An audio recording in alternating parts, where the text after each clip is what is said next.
All right, everyone, buckle up because today we're hitting the fast forward button and jumping straight to 2030. 2030, huh? It's closer than you think, right? Yeah, it really is. We've got reports from the UN, a whole bunch of international agreements, even space exploration timelines, Wow. all pointing to this year as a major turning point. A pivotal year.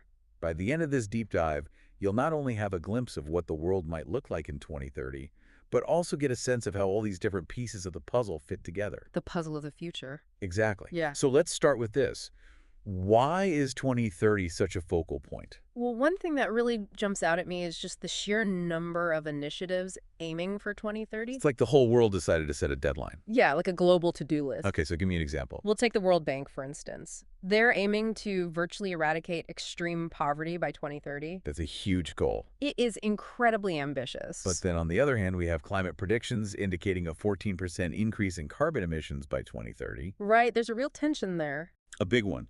The goal is to slash those emissions by 55%, not increase them. Yeah, it's like we're trying to run a marathon while dragging a piano.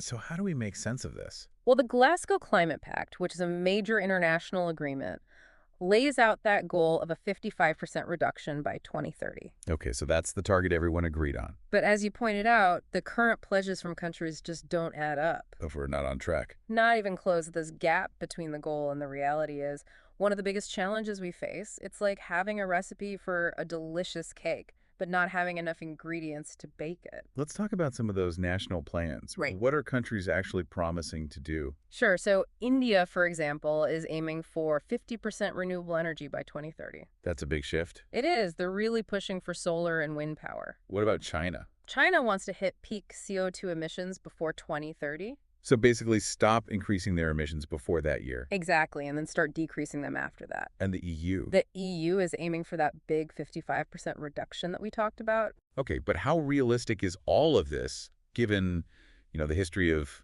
missed climate targets? Are we talking actual systemic change or just greenwashing? Yeah, that's the million-dollar question. To hit that 55% reduction, we're talking about a complete transformation. But complete transformation of what? Of everything, pretty much our energy systems, how we transport goods, and people, even how we design our cities. So what would that look like in practice? Well, for starters, electric vehicles would have to become the norm. Okay, so no more gas guzzlers. Right, and we'd need a massive shift towards renewable energy sources like solar and wind. So those wind farms we see popping up, well, there would be a lot more of those. Exactly, and we'd also need to start deploying carbon capture technologies on a large scale. Carbon capture, that sounds pretty futuristic. It is, but it's becoming increasingly important as a way to remove CO2 from the atmosphere. So these are all big global goals, but what about specific countries? How are they going to achieve these targets? Well, take India, for example. Their push for renewables depends heavily on their ability to modernize their power grid. Why is that so important? Because the grid needs to be able to handle the intermittent nature of solar and wind power. So when the sun's not shining or the wind's not blowing. Exactly. They need a way to store and distribute that energy effectively. Interesting. And what about the EU? Their goal is equally ambitious and will likely involve things like carbon pricing mechanisms. Carbon pricing, what's that? It's basically putting a price on carbon emissions to incentivize companies to reduce their pollution. Makes sense. And will that be enough? It's hard to say. It's a monumental task, and honestly, it'll require a level of global cooperation and political will that we haven't really seen before. It sounds a bit overwhelming. It can be, but then you see these smaller initiatives happening all over the world. Like what? Well, like London, for example, they're aiming to have all-electric buses by 2030.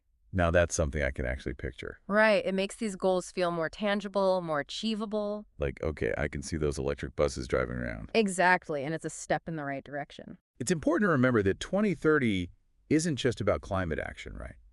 Absolutely. There's so many other goals in the mix. Like what? We'll take universal basic sanitation, for example. Okay, so access to clean water and toilets for everyone. Exactly, and this isn't just about hygiene. It's directly linked to poverty eradication, to better health outcomes, to overall human dignity. It's all interconnected. Precisely, all these goals are intertwined. And what about healthcare? The World Bank is calling for universal healthcare by 2030. Is that even feasible? It's a massive undertaking, no doubt. What are some of the biggest challenges? Well, just imagine trying to build enough hospitals and train enough doctors to serve every single person on the planet. That's a logistical nightmare. It is, but there are countries taking innovative approaches. Like what?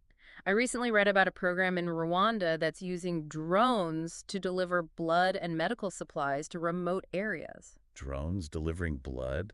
That's incredible. It's a great example of how technology can help bridge those gaps in access. It sounds like something out of a sci-fi movie, but it's happening now. That's the thing about the future. It's already here, just not evenly distributed. And speaking of the future, we also have the goal of universal internet access and literacy by 2030. That's another game changer. Imagine a world where everyone, regardless of where they live or their background, has access to information and education. It could revolutionize so many things, from healthcare to economic opportunities to just connecting with people across the globe. But it's not just about access, right? It's about making sure people know how to use the internet effectively. Absolutely, digital literacy is crucial. It's like giving someone a toolbox you need to teach them how to use the tools. And then there's some goals that are incredibly specific, like Finland's aim to be completely nicotine and smoke-free by 2030. That's an interesting one. It is. What's their strategy? Well, they've taken a multi-pronged approach, combining strict regulations on tobacco sales and advertising with really robust public health campaigns and smoking cessation programs. So they're hitting it from all angles. They are, and they're also focusing on prevention, educating young people about the dangers of smoking. It's a bold vision trying to eliminate smoking altogether. It is, and it'll be fascinating to see how successful they are.